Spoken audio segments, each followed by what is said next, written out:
The unbreakable alliance between the United States and Israel has never been stronger. You read things, you hear things. It's never been stronger. Just remember that. People talk, but it's only talk. Our relationship is powerful. At this moment, the American embassy stands proudly in Jerusalem, the capital the Jewish people have established, and they've wanted the embassy for many, many years, for many decades, and frankly, through many presidents. And we got it done. Not only did we get it done, we also got it built at a slight cost saving, like about $1 billion cost saving. And I want to thank Ambassador David Friedman for the job he's done, and Jason Greenblatt and Jared and everybody. They worked so hard together, so I want to thank you all. Thank you very much, Ambassador. You enjoying it? Thank you. And you love Israel? And America. Good. And America. I was waiting for him to say that. We have defeated the caliphate in Syria. We have withdrawn from the horrible Iran nuclear deal and imposed the toughest ever sanctions, and these are by far the toughest ever on the Iranian regime. It's having a big effect. Iran is not the same country that it was when I took office. The day I took office, we had threats all over the Middle East and beyond. Iran is a much different place right now than it was. As I said during my State of the Union address, we will not avert our eyes from the dictatorship that chants death to America, death to Israel, and calls for genocide against the Jewish people. We won't let them even consider that. We will confront the poison of anti-Semitism through both our words and, maybe even more importantly, our actions. In the last century, humanity witnessed the horrific consequences of anti-Semitism and a world without a Jewish homeland. In the wake of those unthinkable horrors, the Jewish people built a mighty nation in the Holy Land. Something very, very powerful, something very special and important.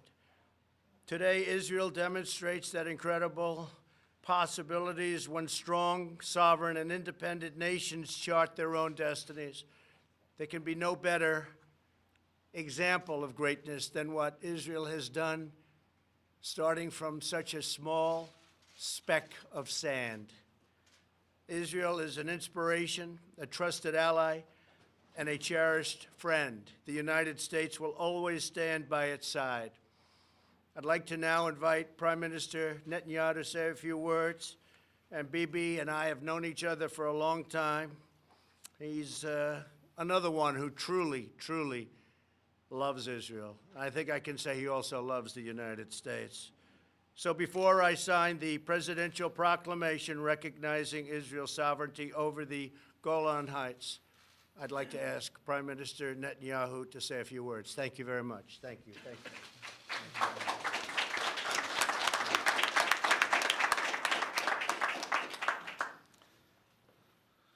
Mr. President, our dear friend Donald, you have shown consistently incredible support for Israel, for our right to self-defense. When we exercise that self-defense, you have never flinched. You've always been there, including today, and I thank you. Yesterday, a rocket was fired from Gaza, deep inside Israel. It hit a home north of Tel Aviv. It wounded 7, including 2 small children. And miraculously, no one was hurt. No one was killed. Israel will not tolerate this. I will not tolerate this. And as we speak, as I told you, Mr. President, just now, Israel is responding forcefully to this wanton aggression. I have a simple message to Israel's enemies. We will do whatever we must do to defend our people and defend our state. After this meeting, I will return home ahead of schedule to lead the people of Israel and the soldiers of Israel. But before I go, Mr. President, it was so kind of you to invite me to come here. And it was so important for me to come here to the White House and to thank you. Mr. President, over the years, Israel has been blessed to have many friends who sat in the Oval Office. But Israel has never had a better friend than you. You show this time and again. You show this when you withdrew from the disastrous nuclear deal with Iran. I remember in one of our first meetings you said, "This is a horrible deal. I will leave it." You said it, you did it. You showed it when you restored sanctions against a genocidal regime that seeks to destroy the one and only Jewish state. You said, "I will restore those sanctions." You said it, and you did it. You showed that when you recognized Jerusalem as Israel's capital and moved the American embassy there and gave us a tremendous ambassador. You said it, you did it. And you've showed it once again today, Mr. President, with your official proclamation recognizing Israel's sovereignty over the Golan Heights. Mr. President, ladies and gentlemen, this is truly a historic day. For 2 decades, from 1948 to 1967, Syria rained deadly fire from the Golan Heights on Israel's citizens below. A generation of Israeli children lived in constant danger. And then, in 2 glorious days, in June 1967, the brave soldiers of Israel scaled those daunting heights and liberated the Golan. This has profound meanings for all Israelis and for me personally.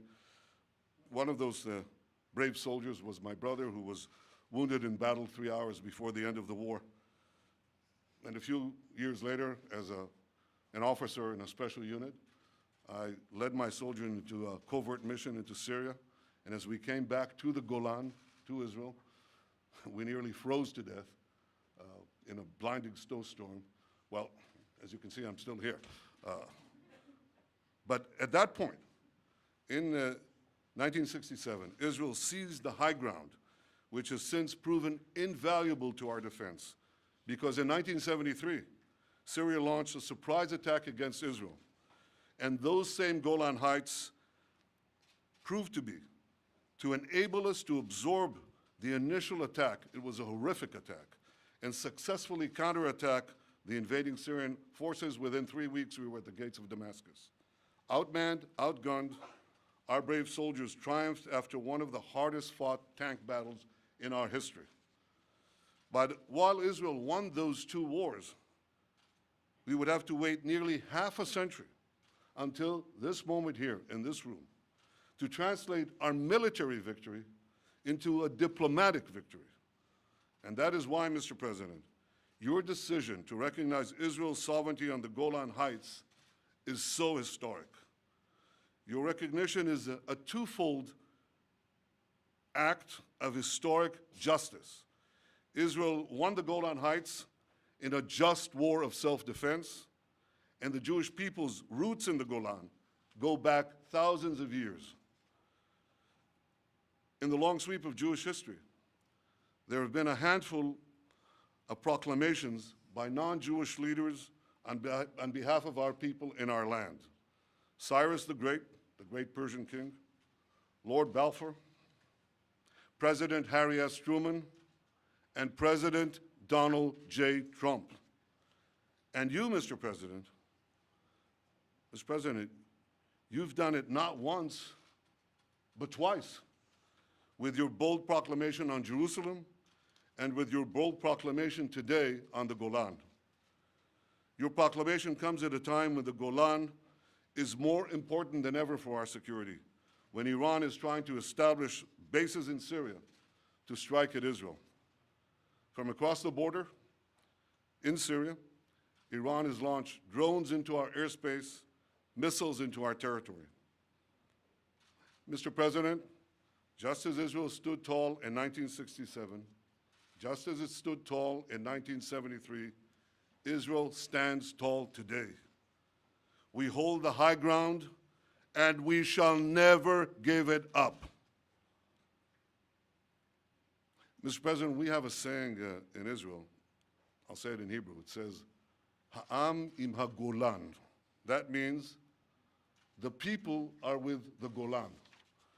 But thanks to you, we now know that there are two peoples who stand with the Golan, the people of Israel and the people of America. So on behalf of all the people of Israel, thank you, President Trump. Thank you for your leadership. Thank you for your friendship. And thank you for all you have done to make the alliance between America and Israel stronger and greater than ever. Thank you, Mr. President.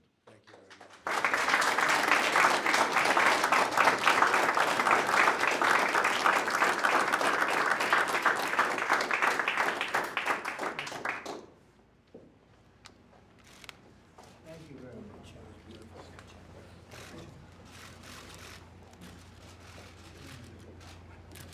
So this was a long time in the making. Should have taken place many decades ago.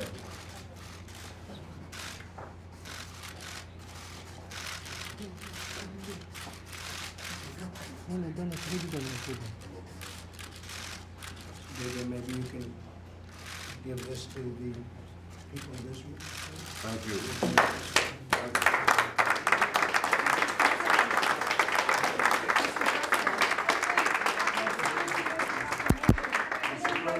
After signing this proclamation, after recognizing Jerusalem, will your deal of the century include separation of Jerusalem? Will you give Palestinians? We're talking right now, we're talking about this. Thank you very Will much. Israel Thank you, have to say everybody. something Mr. in order to President. have this? Do you want to see Prime Minister Mr. Netanyahu President, be I the have next to Prime tell you Minister? that I brought you a case of the finest wine from the Golan. I understand you're not a great wine drinker, but could I give it to your staff? Yes, you can. And I hope they don't President, do open you an want- investigation on that. Mr. President, do you want to see the Prime Minister? Do you want to see Prime Minister Netanyahu be Yes, allowed? you can. Yes. Mr. President, will